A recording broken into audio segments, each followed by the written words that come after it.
Pada episode ini, I Am President, program TV show pertama dan satu-satunya di dunia yang menjaring bakat pemimpin-pemimpin muda dan dinamis, serta berkualitas untuk visi 2030.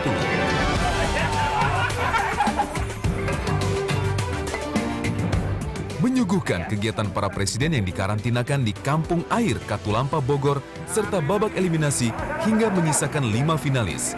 Bagaimana serunya aksi-aksi mereka? Ikuti saja liputannya yang diawali dengan kegiatan senam di pagi hari. Ikuti saja liputannya yang diawali dengan kegiatan senam di pagi hari.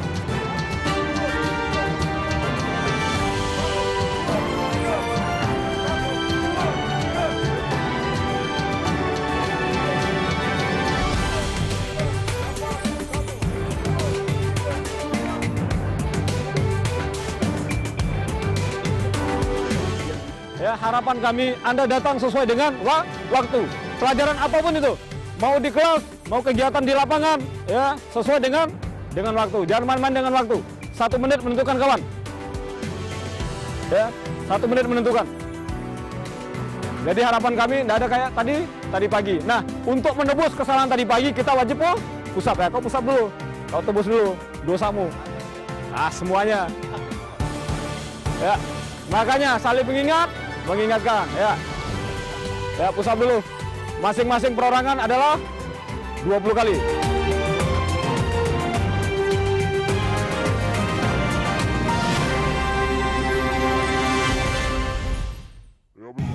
Ayo Bapak jangan gerak aja, ikutin teman saya. Ha, ha. Wah, jalan di tempat dulu. Samping. Saya harap di latihan yang akan datang, mudah-mudahan Anda lebih komited dan kita harus showkan seriousness kita. Ya? Kita harap ini menjadi bekalan di mana acara Presiden akan membawa satu bukti Anda sudah membina satu prinsip kepimpinan yang benar-benar boleh mencontohi teladan kepimpinan yang telah sukses. Ya, tidak ada pemimpin yang pernah sukses di dunia ini yang tidak berdisiplin. Tidak ada pemimpin yang tidak ada yang sukses, tetapi mereka ini sendirinya tidak mempunyai komitmen kepada apa yang mau dipimpin. Maka saya yakin mulai sekarang kita harus fokus pada agenda Anda adalah pelatih calon pemimpin ke depan. Maka kalau kita komitmen, Anda pemimpin lebih komited. Maka itulah tuntutan kita sebagai organizer. Kita harap Anda sekalian harus sama-sama memberi kerjasama ini. Mudah-mudahan Anda sukses di perjalanan seterusnya.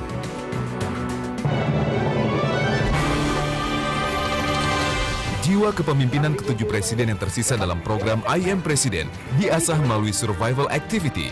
Mereka dilatih untuk mempertahankan hidup dengan memanfaatkan tumbuhan yang tersedia di alam. Dengan motivasi tinggi, ketujuh presiden kita berjuang untuk menyelesaikan tugas yang diembankan kepadanya.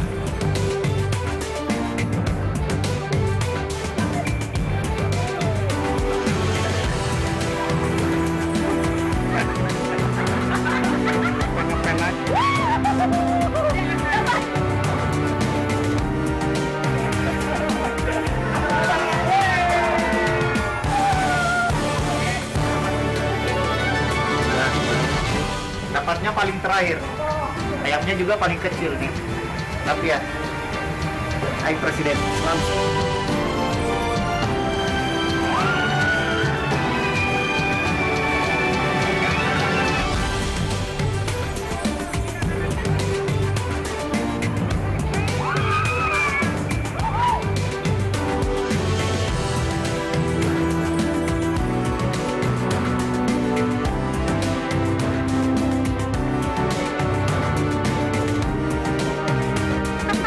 Setelah berhasil mendapatkan bahan makan siang, ketujuh presiden kita masih diberi tantangan untuk menyiapkan makan siang mereka. Berhasilkah mereka? Ikuti selengkapnya setelah jeda iklan berikut ini. Ayo Presiden, Indonesia pasti bisa. ini ya, mandikan dulu karena kita khawatir kebiasaan saya di Sulawesi ketika memotong ayam ada istilahnya harus dibudui dulu, takut ini tidak layak konsumsi. Jadi saya mandikan dulu ya. Sorry. Terima kasih Anda masih setia mengikuti program I Am Presiden. Indonesia bisa. Kali ini ketujuh presiden yang masih bertahan akan berjuang mengolah bahan makanan yang telah mereka dapatkan. Apakah mereka juga piawai mengolah ayam dan singkong sebagai menu makan siangnya? Kita lihat dari dekat aksi-aksi mereka.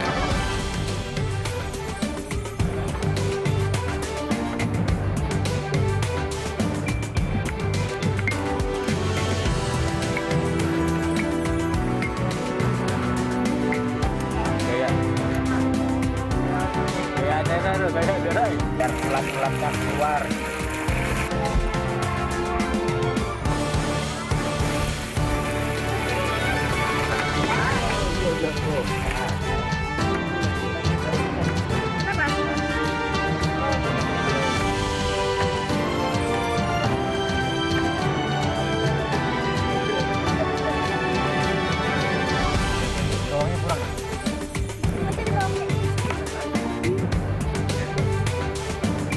Tapi hilang rabun.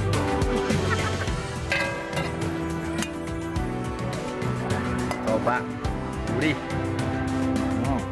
Oh, enak sekali. Maknyus. Ya.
Ada juga orang yang seperti itu ya.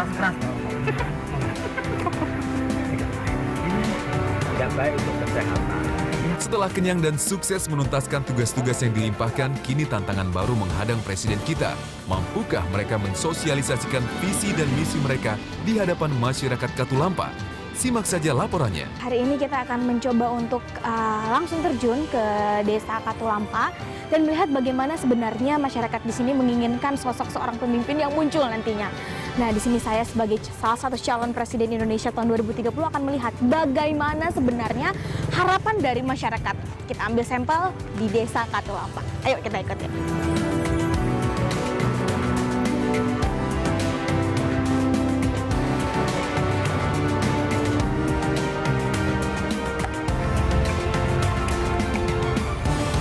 Assalamualaikum Pak, saya punya cita-cita bagaimana seluruh masyarakat Indonesia, terutama yang seperti mas-mas ini, bisa hidup lebih baik di masa depan, bisa lebih sejahtera di masa depan. Konsep ekonomi yang saya mau bawa untuk masyarakat ke depan itu Indonesia akan jadi pusat perdagangan dunia. Dan anak-anak muda Indonesia seperti kita ini diberi pendidikan yang layak, diberi pendidikan yang berkualitas, dan harus gratis. Karena kalau tidak gratis, bagaimana mau sekolahnya? Kan nanti masyarakat sejahtera, baru bisa dapat pendidikan yang baik. Jadi masyarakatnya disejahterakan dulu, terus disediakan pendidikan yang berkualitas dan gratis. Jadi di semua wilayah ini di Indonesia nih, katakanlah sekarang 34 provinsi. Di 34 provinsi itu kita bangun sekolah-sekolah internasional. Terus masyarakat juga dikasih pengobatan kesehatan yang gratis. Jadi orang-orang miskin, orang-orang di bawah ini tidak perlu takut sakit, tidak perlu juga takut tidak bisa sekolah anak-anaknya. Supaya seperti bapak-bapak ini hanya berpikir bagaimana hidupnya jadi lebih baik, tidak mikir lagi bagaimana anaknya bisa sekolah yang baik, karena negara sudah menyediakan itu tugas negara, dan saya yakin saya bisa melakukan itu. Insya Allah saya bisa melakukan itu. Mudah-mudahan 2030 kita berkesempatan memimpin bangsa yang luar biasa ini menjadi surga bagi dunia, Pak. Betul, amin. Nah, kenapa kita harus menjadi surga bagi dunia, Pak? Indonesia itu negara yang sumber daya alamnya sangat luar biasa dan kaya sekali, Pak. Masyarakat kita luar biasa. Saya ambil contoh, Pak, kita tidak mampu menciptakan ATM, tapi banyak pemikiran masyarakat kita yang mampu membobol ATM, Pak. Itu artinya skill dan kemampuan rakyat Indonesia itu luar biasa. Tapi tidak diarahkan dengan baik, Pak. Nah, tugas kita lah yang saat ini mengetahui persoalan bangsa ini supaya di 2030 kita mampu menyiapkan generasi kita yang tadinya berorientir kepada hal-hal negatif, kita arahkan ke positif, Pak. Sehingga ke depan Bapak bisa membayangkan kalau ada 10, 20, 30, 40, 50. Kalau zaman Bung Karno mengatakan, Pak, beri saya 10 pemuda, saya akan mengguncangkan dunia. Saat ini kita banyak generasi muda, Pak. Kita harusnya bukan mengguncangkan dunia, tapi alam semesta akan kita guncangkan, Pak. Maka kita ciptakanlah surga itu ada di Indonesia, Pak. Saya pribadi ini kalau boleh sharing, Pak. Indonesia kayak yang Bapak bilang tadi, sumber daya alam banyak. Sumber daya manusia juga oke punya. Kita juga posisi strategis. Jadi sebenarnya kalau menurut saya Indonesia itu cocok banget kalau dijadikan pusat perdagangan dunia. Nanti 2030 coba kita meramalkan kira-kira 20 tahun lagi. Menurut Bapak gimana, Pak, dengan visi tersebut? Ya kalau secara ini ya, sekarang walaupun sekarang sudah ada secara global, Iya, betul. global juga ini, tapi bukan hanya untuk segelintir Orang aja yang bisa merasakan itu menurut ya, Bapak. tapi kita yang di bawah betul-betul ya sangat merasakan itu tertekan lah ya. Iya ya. Jadi segala sesuatu baik aspirasi kita walaupun kita sudah ada lembaga tetap tidak aman. Masih merasa bahwa lembaga-lembaga itu kurang mendengarkan begitu ya. Nah, bagaimana kalau begini, Pak? Jadi kan sebenarnya yang dibutuhkan masyarakat itu adalah jaminan. Jaminan kesehatan, jaminan pendidikan, sehingga masyarakat sejahtera. Itu kan, Pak, betul nggak? Nah, jadi ketika tahun 2030 nanti, ketika saya menjadi presiden, insya Allah amin, Pak. Amin. Amin. Jadi Bapak ini termasuk yang mendoakan sekali ya, Pak. Amin. Jadi calon pemimpin. Nah, jadi kita akan memberikan 3 jaminan yang menurut saya itu adalah jaminan yang paling dibutuhkan masyarakat. Karena tahun 2015 nanti akan ada ASEAN Community dan lain sebagainya. Otomatis kita harus menjadi masyarakat global dong, Pak. Sehingga dengan adanya visi tersebut, saya bisa menjamin bahwa tiga yang dibutuhkan masyarakat itu dapat dirasakan oleh masyarakat, bukan lagi dari APBN, Pak. Jadi kan selama ini Bapak merasa kayaknya kurang didengarkan, kayaknya aspirasi kita masyarakat menengah kelas menengah dari ke bawah ini kurang tersampaikan gitu ya kan, Pak. Tapi di tahun 2030 saya jamin itu udah nggak ada lagi, Pak. Amin. Kita amanah ya. Saya punya rencana di 2030 itu infrastruktur harus dibangun. Seperti pelabuhan-pelabuhan itu, jalan-jalan tol. Supaya daging sekarang, Pak, yang mahal, Pak. Daging itu kenapa, Mas? Pertama dia impor. Dia impor, biaya produksinya mahal, perjalanannya jauh. Misalkan kalau di Indonesia ini kan pusatnya di Nusa Tenggara Barat. Jadi ngirim daging dari Nusa Tenggara Barat ke Jakarta, itu biayanya lebih mahal daripada dari China ke Jakarta. Nah, itu yang membuat semuanya mahal, Pak. Akhirnya sampai ke konsumen mahal. Ujungnya kita makan tempe lagi, tahu lagi, itu pun kedelainya mahal. Tempe pun sekarang mahal. Supaya jaringan distribusi ini mudah, dibangun infrastruktur, Pak. Jalan, pelabuhan, bandara. Masalahnya kita tidak punya biaya. Saya pan niatnya dia kamnya, mudah-mudahan ikut program ini, mudah-mudahan bisa melayani masyarakat. Nggak tahu posisinya, mudah-mudahan sih kalau di program ini jadi presiden 2030, 17 tahun deh. Nah, mudah-mudahan kalau memang ada takdirnya kayak begini-begini harusnya difasilitasi ada yang namanya kredit tanpa agunan. Kredit tanpa agunan itu pinjaman modal, nggak perlu pakai jaminan, tapi si akang kudu gabung ke koperasi tukang somai misalnya, koperasi tukang bakso gitu. Jadi nggak cuma ngomong di TV doang gitu, Iya, tapi ini langsung ke kalau di bawah. TV dia rame model itu apa? Capres-capres itu lah di iklan mulu ya. Di iklan dulu, maunya kan itu kan turun ke bawah ya Langsung Mas ya. lihat nih, ibu ini nggak dapat KPS, ibu ini nggak dapat BLT. Iya, gitu. Terus baru dia ngomelin menterinya, ngomelin lurahnya, ngomelin pejabatnya gitu Bu ya. Kayak seperti itu. Iya, gitu. Iya. Baik, jangan baik mau itunya aja, mau ini apa? Mau nyalon pas aja. mau nyalon gitu, beda baik nanya apa gitu seperti lurah itu kan begitu juga kampung ya Mas ya. Iya. Kalau belum jadi mah, gitu. Tapi kalau lihat ibu, menurut ibu sekarang ini perekonomian kayak gimana tuh? Sama ya, soalnya itu kan memang benar-benar nggak ada yang itu kan, Mas, nggak ada yang Harga buat harga-harga segala macam mahal, coba ya. Kalau yang kita malah nggak punya usaha lain seperti ini baru tahun ini Mas, ini saya usaha Oh, baru ini tahun. iya gitu. Tapi kalau nggak salah kan di iklan TV ada tuh Bu, kredit Iya. usaha kecil Tapi menengah nggak ibu pernah dapat. dapat, nggak pernah dapat. Cuman ya ibu juga ngirit ke mau ngajain ke desa takut ya. Makanya di desa nggak ada yang Itu kan ada program kan pemerintah buat triliun. Itu nggak perlu pakai agunan. nggak pernah saya Nggak pernah gitu. dapat info langsung dari lurah juga nggak? Iya, nggak pernah gitu. Pak, ini saya kan sebagai salah satu kandidat AM Presiden nih Pak. Saya ada visi dan misi, namanya Matahari Pak. Matahari itu Indonesia Matahari 2030, Indonesia di tahun 2030 itu adalah Indonesia yang artinya maju, tangguh, harmonis, dan kreatif. Amin, amin. Iya, iya insya Allah Pak ya, kan namanya visi dan misi juga, perlu bantuan dari teman-teman, perlu bantuan dari semua pihak, termasuk juga di bidang pembangunan seperti Bapak ini ya, terutama kan infrastruktur nih Pak, ini kan masalah infrastruktur, iya, fasilitas masyarakat. Jadi visi saya seperti itu Pak, bahwa setiap daerah yang ada di daerah manapun, misalnya nih Pak Bogor harus berkembang sesuai dengan potensinya sendiri. Bogor kan banyak kali nih Pak ya, artinya bisa dimanfaatkan termasuk pembangunan hal seperti ini, pembangunan bendungan kan itu kan untuk pembangkit listrik, dan menurut saya Pak listrik itu paling penting di seluruh Indonesia, harus tersedia listrik dulu baru bisa membangun. Insya Allah rakyat ini mengikuti jejak jenjang daripada presiden itu sendiri. Ya mohon agar supaya mudah-mudahan nih menjadi presiden dari sekarang juga bisa mereka menjadi menteri, dan insya Allah nanti tahun 2030 bisa menjadi presiden. 2030. Kalau saya sih mungkin nggak bisa 2030 tuh nggak bisa ini gitu. Ngerasain lah. Paling anak cucu saya yang ngerasain nanti. Kayaknya orangnya baik juga sih, saya setuju lah dari pembicaraannya gitu dia. Kalau betul dia jadi presiden, turuninlah sembako, harga-harga sembako gitu ya. Terus sama anak-anak sekolah, maksudnya gratisan gitu kan. Pokoknya diutamakan sembako aja dah, saya mau turunin gitu. Dari harga beras sampai ke bahan pokok itu, cabai bawang gitu. Jadi ibu yakin kalau dia memimpin negara ini? Maksudnya yakin. Dan sekali lagi sudah opini, yakin atau tidak, nggak apa-apa kalau ibu tidak yakin.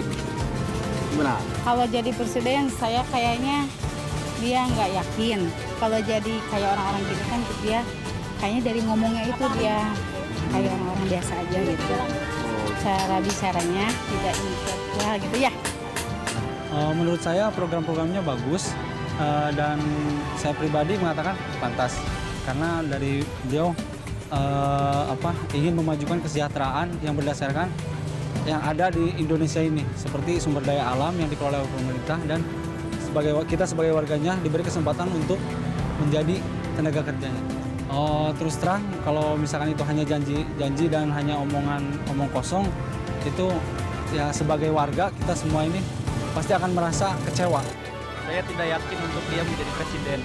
Karena Indonesia itu banyak sekali yang korupsi. Jadi istilahnya pasti apa yang dia harapkan pembangunan itu pasti ada hal semacam negatifnya. Ya, contohnya seperti kalau mungkin ada suap menyuap pemimpin sekarang, contohnya kurang baik aja. Kalau misalnya Pak Saiful ingin menjadi presiden, kunci utamanya harus jujur. Jujur dalam istilah, dalam jangan sampai jujur itu dalam kata ucapan doang, tapi jujur bisa melaksanakan tanggung jawabnya sebagai seorang pemimpin. Yakin, tapi dengan konsisten apa yang dipaparkan beliau. Satu, masalah kesejahteraan. Ya, ini pokok utama, Pak.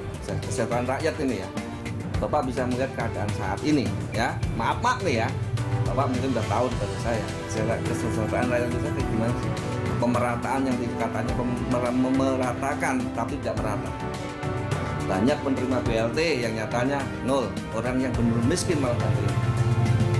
Makanya untuk tahun selanjutnya saya mohon benar-benar seleksi.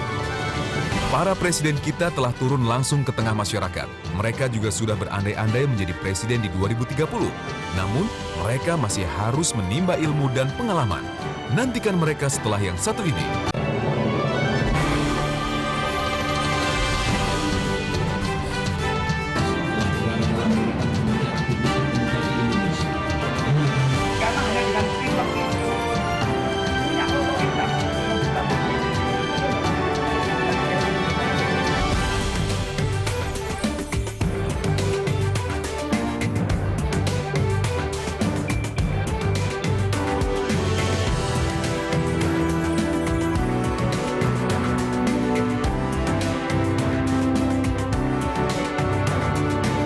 Catatan Harian Sang Penggoda Indonesia.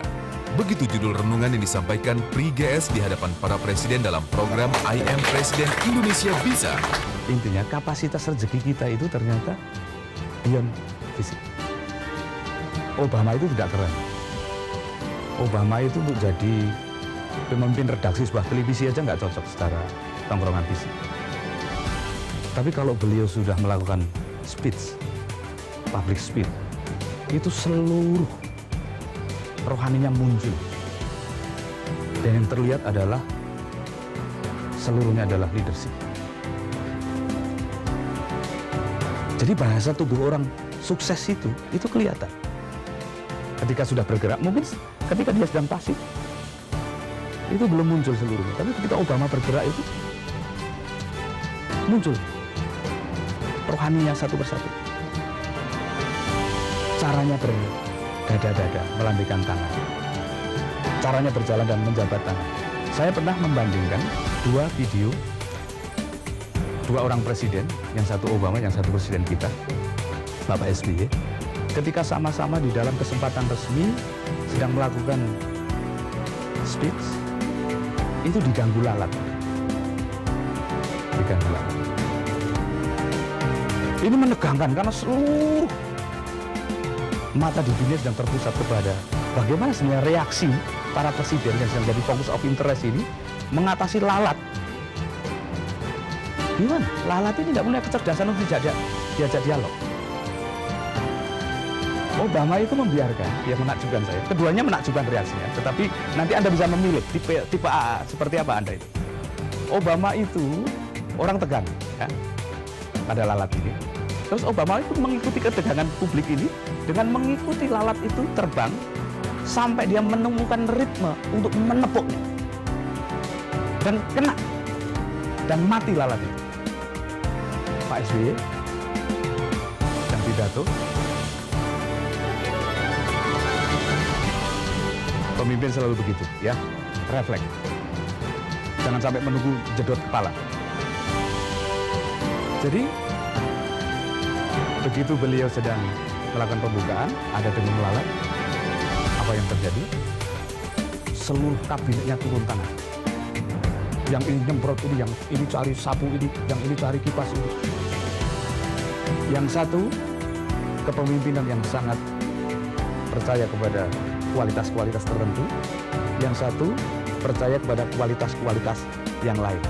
Anda bisa memilih tipologi.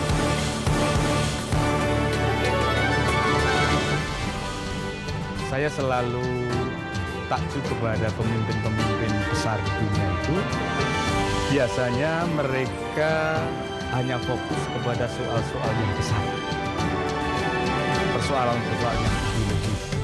Saya kemari bahkan di ruangan di tempat ini, saya melewati sebuah akses jalan yang sangat, menurut imajinasi saya, itu sebuah akses jalan, ini ruang yang sangat luas, tetapi akses jalan kami adalah akses jalan yang kecil, yang sama sekali tidak layak dengan keluasan ini.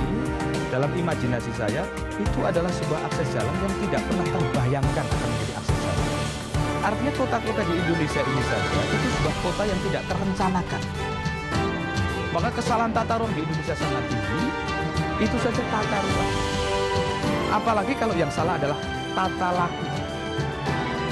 Tata ruang yang keliru saja itu membawa beban psikis yang tidak ringan, apalagi kalau itu tata laku. Nah, pemimpin-pemimpin besar itu selalu sibuk hanya di dalam fokus-fokus tata laku, tidak fokus di dalam sibuk otak-atik anggaran, markup proyek, tidak.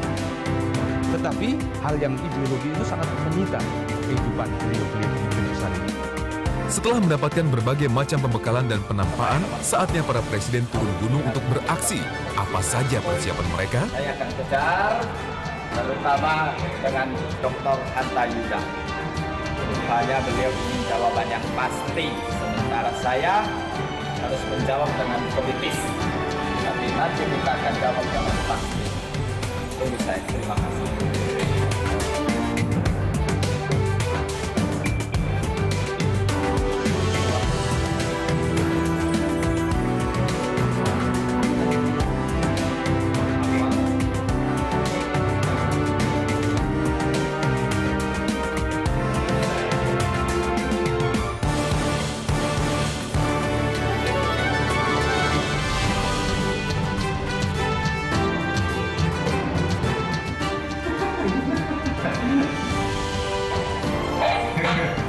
Coba lihat dengan wajah presiden kita.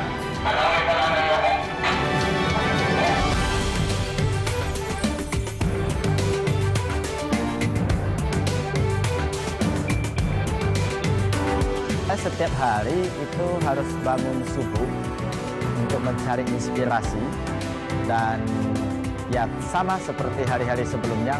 Tadi pagi subuh-subuh inspirasi itu dikirim oleh Tuhan kepada saya dan sudah saya siapkan dengan baik untuk penyampaian pidato hari ini.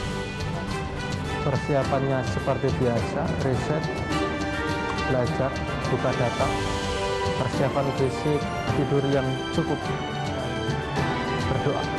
Sesi debat kali ini saya mempersiapkan berbagai hal tentunya, termasuk persiapan materi untuk mematangkan materi, termasuk mental yang ada. Yang pasti untuk debat kali ini saya harus mempersiapkan kondisi fisik saya dan menjaga ketenangan pikiran, karena saya yakin debat kali ini lebih seru dan lebih menantang. Teman-teman panelis lain itu hebat-hebat menurut saya, dan saya butuh konsentrasi dan mematangkan materi saya. Jadi tadi malam itu saya membaca terkait poin-poin yang akan saya sampaikan hari ini. Nah, setelah itu ya istirahat dan cukup saja. Hari ini saya dapat penampilan yang pertama dan rasanya deg-deg banget. Doain saya ya. Itulah tadi persiapan yang telah dilakukan. Mampukah mereka menaklukkan hati para juri? Saksikan aksi mereka sesaat lagi.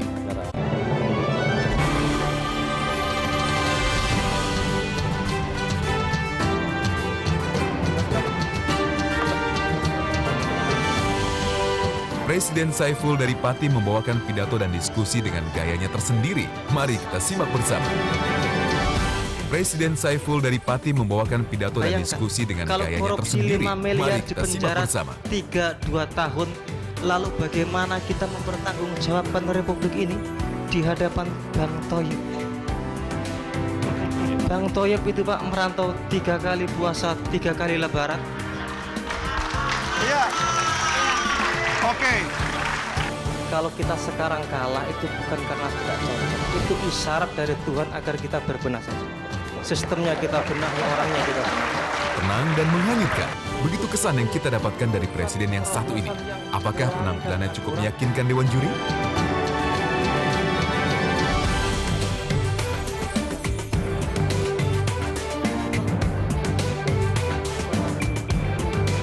Maju 2 langkah. Kami undang undang Ibu Shirley, Bapak Agung, Bapak Syaiful, dan juga Bapak Mutrikan.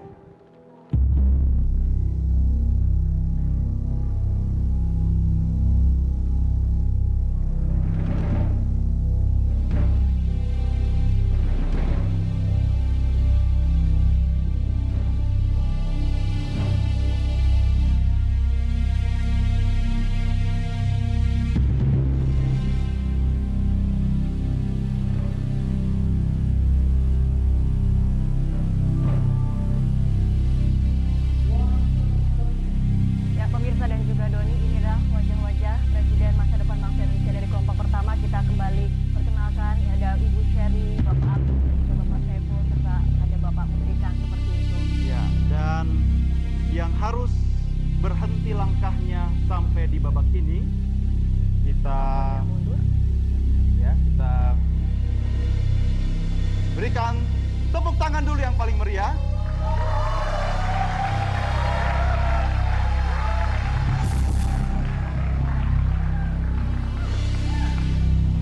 Dan yang harus berhenti di babak ini adalah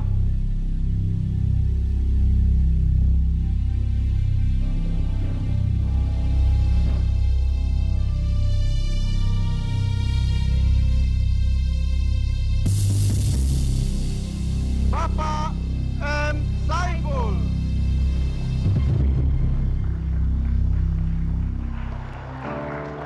Ternyata bekal ketenangan tidak cukup untuk mengumpulkan nilai maksimal. Selain Saiful, masih adakah presiden yang menyusul untuk tereliminasi?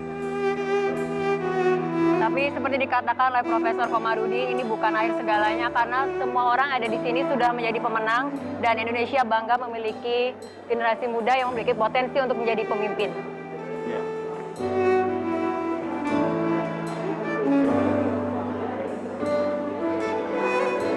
Kita berikan tepuk tangan yang meriah untuk Bapak Syaiful. Saya baru merasakan satu kali dieliminasi. Sekarang saya baru tahu rasanya tereliminasi. Sedih ya. Sedih bukan hanya karena tidak mendapatkan hadiah yang besar itu, tetapi sedih karena harus berpisah dengan teman-teman. Kita sudah lama, sudah hampir 16 bulan bersama. Lewat eliminasi ini saya harus berpisah. Tetapi inilah hidup, inilah hidup. Tidak semua proses kehidupan ini berjalan seperti yang kita inginkan. Kesabaran, keikhlasan kita justru diuji saat semua ini terjadi tidak sesuai keinginan. Tetapi apapun itu ada di 7 besar ini saya sudah senang.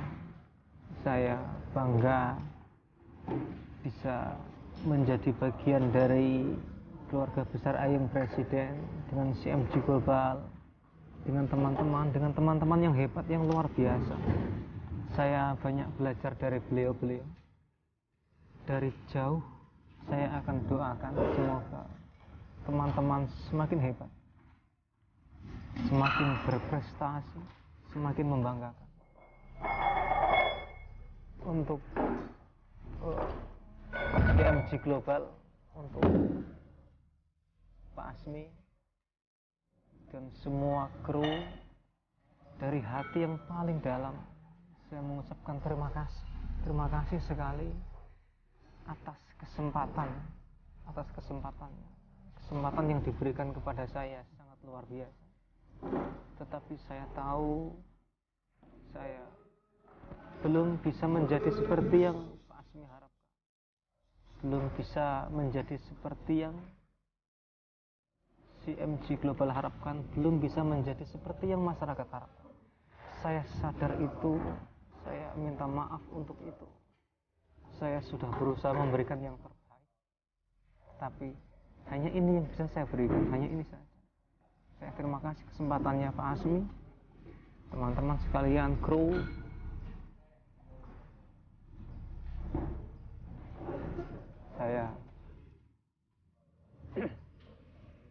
Saya minta maaf kalau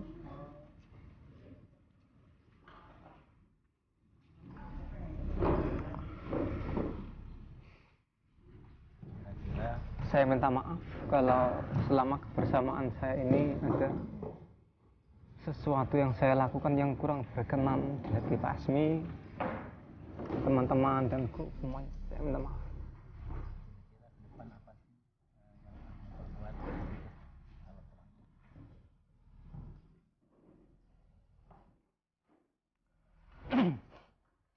Yang pasti saya akan mendukung teman-teman. Saya akan dukung teman-teman, saya akan doakan dari jauh.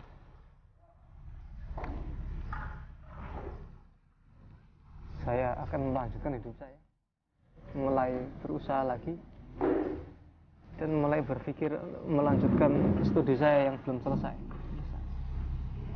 Tetapi saya dukung semua teman-teman, saya dukung, saya doakan semoga semua berjalan lancar dan akhirnya menghasilkan kandidat terbaik yang diharapkan. Tetaplah di I Am Presiden.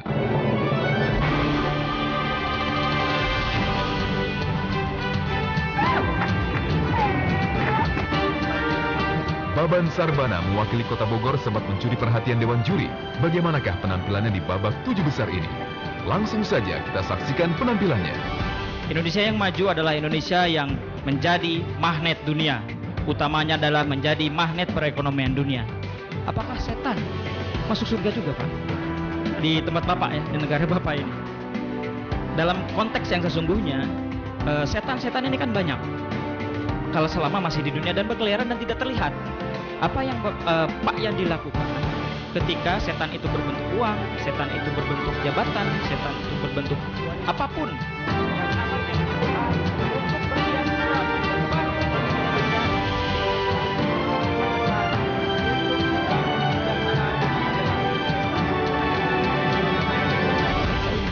Oke, tapi saya tidak bisa mengambil keputusan sendiri. Ya, oh, ini kok sudah ada koalisi partai ini? Sebentar. Oh, sebentar.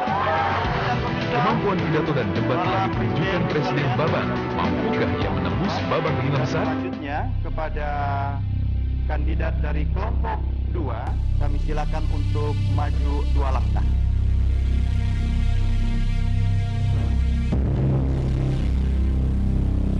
Di kelompok yang kedua ini ada Bapak Baban, Bapak Saparudin, Bapak Yandico, dan calon Presiden Independen Bapak Anoto.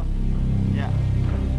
Dan siapakah kira-kira yang akan terhenti langkahnya di babak ini?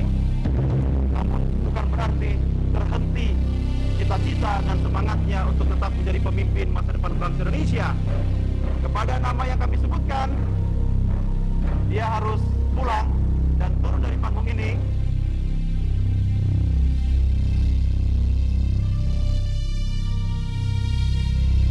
Adalah Bapak Baban Sarbana.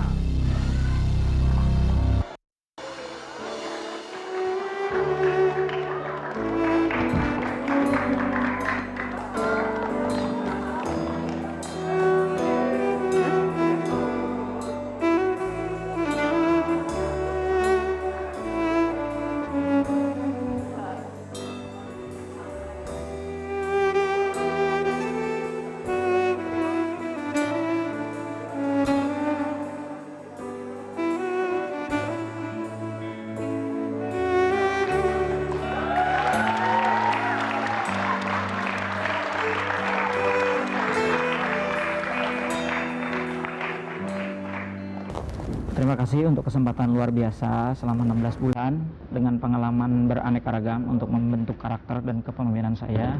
Kalau ditanya kira-kira kaget atau tidak, saya terus terang menyiapkan diri untuk memenangkan kompetisi ini, tetapi ini adalah kompetisi, jadi pasti ada wasitnya, ada pengatur permainannya, dan ini adalah feedback dari penyelenggara itu sendiri. Jadi sosok seperti apa sih yang diinginkan oleh penyelenggara kompetisi ini. Jadi akhirnya saya tidak terlalu kaget karena saya ingin melayani rakyat Indonesia. Jadi kalau tidak bisa memenuhi kebutuhan dari penyelenggara ini, tidak akan menghentikan saya untuk memberikan yang terbaik untuk bangsa Indonesia. Jadi gini, ada satu hal yang kurang dari reality show ini adalah track record dari masing-masing peserta. Saya berharap bukan ingin diekspos, tapi reality show hanya bagian kecil dari apa yang saya lakukan untuk bangsa Indonesia, karena saya sudah memulai berbuat untuk masyarakat, tidak hanya ketika ikut dalam acara ini, tapi saya sudah merintis kegiatan. Kebetulan saya melakukan sebuah advokasi, sebuah kegiatan di masyarakat dan telah memberikan manfaat banyak. Jadi di sini kalau ditanya apa selanjutnya, ya saya melanjutkan apa yang sudah saya lakukan. Ini hanya sebuah persimpangan, dan persimpangan yang mungkin ya tidak sesuai dengan harapan si penyelenggara kegiatan. Itu aja. Yang paling penting mereka melakukan apa yang mereka katakan, ya. Jadi bukan persoalan mendapatkan 1 miliar atau apa, tapi mereka berkomitmen dengan apa yang mereka katakan dan mereka menjadi diri sendiri. Dr. Azmi dengan sangat luar biasa membentuk kita, memiliki wawasan, memiliki pengetahuan, ya, pengalaman yang luar biasa. Itu mohon buat teman-teman dijadikan bekal untuk menyempurnakan proses pembentukan karakter kepemimpinan dalam diri teman-teman semua. Dr. Azmi sudah luar biasa menyediakan waktunya, menyediakan pemikirannya untuk membentuk Anda semua. Jadi tolong gunakan itu untuk berkontribusi kepada masyarakat. Yang pertama untuk Kak Saiful, perjuangan belum selesai. Ingat, menjadi pemimpin bukan hanya di sebuah program TV reality show, tapi pemimpin sejati, pemimpin yang sebenarnya adalah di luar sana. Ketika kita keluar, maka sebenarnya disitulah start awal kita menjadi seorang pemimpin. Saya percaya Kak Saiful punya insting yang kuat, saya percaya dia akan menjadi seorang pemimpin. Yang kedua untuk Pak Baban, selamat melanjutkan perjuangan yang sebenarnya, selamat berjuang. Saya insya Allah akan ikut membantu jika saya punya, baik dari segi materi maupun dari segi moral untuk membangun pesantren untuk anak yatimnya. Buat saya, kepemimpinan itu adalah sebuah proses yang panjang, dan saya yakin kawan saya Saiful dan Pak Baban memiliki karakter dan kualitas kepemimpinan di mana saja mereka bisa menjadi pemimpin, dan saya yakin mereka bisa melakukan itu ke depan. Mas Baban dan juga Mas Saiful, mereka adalah 2 orang yang dekat dengan saya. Tapi saya lihat bahwa pemimpin ke depan adalah bukan hanya menjadi pemenang di reality TV show ini, masih panjang prosesnya. Saya melihat ada ketokohan yang kuat dari 2 orang ini, termasuk Saiful ya. Ini kualitas Jokowi ada dalam diri beliau, dan juga Mas Baban dengan karakternya, dengan niat tulusnya untuk membantu sesama. Saya pikir mereka adalah pemimpin. 2 orang ini adalah pemimpin yang tentu saja pemimpin dengan style dan gaya ataupun peranan mereka masing-masing seperti itu. Saya jujur saja sedih dan mungkin juga sedikit kecewa, tapi ini memang sebuah game. Mudah-mudahan game ini akan lebih fair dalam kelanjutannya. Selain itu, ya saya berharap bahwa nanti teman-teman seperti Baban, jujur saja menurut saya secara jujur, masalah konten Baban di atas kawan-kawan yang lain. Menurut saya secara objektif. Kemudian dari Saiful, secara karakter, membawa forum dia di atas kawan-kawan yang lain. Tapi itu menurut saya, atau menurut Dewan Juri. Yang jelas, jangan putus komunikasi dan silaturahmi. Saya pikir betul kata sahabat saya Baban Sarbana bahwa kalau kita konsisten dan komitmen ke depan, akan ada sesuatu yang lebih baik yang kita dapat di luar acara I Am Presiden ini. Dengan demikian, tersisa 5 finalis I Am Presiden. Indonesia bisa. Ingin sama seperti mereka. Kayaknya tidak mungkin. Mungkin sekarang sepertinya Indonesia butuh dunia. Akan tetapi sesungguhnya dunia butuh Indonesia. Selamat untuk ke-5 finalis yang melaju ke babak selanjutnya. Nantikan penampilan mereka pada episode selanjutnya. Sampai jumpa.